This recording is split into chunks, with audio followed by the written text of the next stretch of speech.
इंसान ने आज तक इतना गहरा गड्ढा खोदा होगा क्या आप जानते हैं? नहीं, अपने लिए नहीं, धरती के नीचे की बात कर रहा हूं। चलिए आज ये भी जान लेते हैं। इंसान द्वारा आज तक खोदे गए सबसे गहरे गड्ढे का नाम है कोला सुपर डीप बोरहोल, जिसे 1965 में रशिया द्वारा खोदा गया था, क्योंकि वो धरती में छिपे हुए रहस्यों को जानना चाहते थे।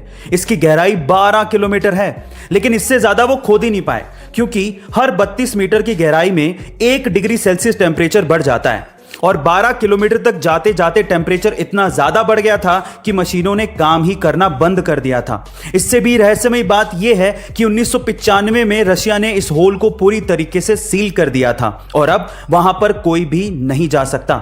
इसके बारे में आपका क्या ख्याल है कमेंट सेक्शन में जरूर लिखिएगा। सन यानी कि सूर्य का टेम्परेचर 5500 डिग्री सेल्सियस के करीब है। यह इतना गर्म है कि इसकी गर्मी 150 मिलियन किलोमीटर दूर अर्थ तक पहुंचती है और हमें इसकी गर्मी महसूस भी होती है। लेकिन मजे की बात यह है कि यह सन जिस स्पेस यानी कि अंतरिक्ष के सेंटर में मौजूद है, वो स्पेस खुद ठंडा है। अब यह कैसे हो सकता है कि सन जिसकी गर्मी 150 मिलियन किलोमीटर दूर तक पहुंचती हो, वो सन जिस स्पेस में मौजूद हो वो ठंडा है? इसकी एक सिंपल सी वजह है, क्योंकि स्पेस यानी अंतरिक्ष में सन की गर्मी को एब्जॉर्ब करने वाली कोई भी चीज यानी कि मैटर है ही नहीं। इसी वजह से अंतरिक्ष ठंडा है। गाइस, आपको यह इंटरेस्टिंग फैक्ट कैसा लगा कमेंट सेक्शन में जरूर बताइएगा। यह घटना घटी औरंगाबाद में, जहां पर एक 22 साल की महिला ने 2 जुड़वा बच्चों को जन्म दिया, लेकिन कुछ कॉम्प्लिकेशंस की वजह से खून का बहना बंद ही नहीं हो रहा था। डॉक्टर्स ने सब कुछ ट्राई कर लिया, लेकिन खून का बहना नहीं रुका। तो वहां पर एक सीनियर नर्स थी जिनका नाम था नैनेश्वरी गाडके। उन्होंने एक आइडिया दिया। उन्होंने कहा कि मां को अपने बच्चे को दूध पिलाना चाहिए। अब ऐसी अवस्था में अपने बच्चे को दूध पिलाना सबको एक अजीब सा आइडिया लगा, लेकिन फिर भी जैसे ही मां ने बच्चे को दूध पिलाना शुरू किया, उस मां की ब्लीडिंग रुक गई। पर सवाल यह था कि ऐसा कैसे हो गया? ऐसा इसलिए हुआ क्योंकि दूध पिलाने से ऑक्सीटोसिन नाम का एक हार्मोन रिलीज होता है, जिससे खून के थक्के जमने लगते हैं और फाइनली इसी वजह से उस महिला की ब्लीडिंग रुक गई।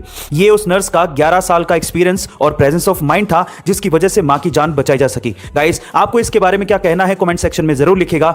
बड़े काम की शुरुआत हमेशा छोटे से होती है। कैसे? एक और एग्जांपल सुनिए। आपने सबवे रेस्टोरेंट्स का नाम तो जरूर सुना होगा, लेकिन क्या आपको पता है कि उसके ओनर फ्रेड डेलुका इस बिजनेस को करना ही नहीं चाहते थे, बल्कि वो तो एक डॉक्टर बनना चाहते थे, लेकिन पैसों की तंगी के कारण वो ऐसा नहीं कर पाए। उनकी इसी हालत को देखकर उनके करीबी दोस्त पीटर ने उन्हें $1000 दिए और एक दुकान खोलने की सलाह दी। उस दुकान में उन्होंने सैंडविच बेचना शुरू किया। फिर एक दुकान से धीरे धीरे उन्होंने एक रेस्टोरेंट खोला, फिर एक रेस्टोरेंट से हजारों रेस्टोरेंट खड़े कर दिए और आज पूरी दुनिया में 40,000 से ज्यादा सबवे के रेस्टोरेंट्स हैं और अकेले भारत में 500 से ज्यादा रेस्टोरेंट्स हैं। गाइस, इसीलिए कहते हैं कि छोटे से ही शुरुआत करिए, पर जरूर करिए। जापान एक ऐसा देश जो टेक्नोलॉजी के इनोवेशंस में तो बेहद आगे है ही, साथ ही साथ इस टेक्नोलॉजी को डेली लाइफ में और आफ्टर लाइफ भी यूज करने में बहुत आगे है। कैसे? एक और एग्जांपल देखिए। जापान में अब ग्रेव्स यानी कि कब्र के ऊपर भी QR कोड लगा दिए गए हैं। अब इससे क्या होगा?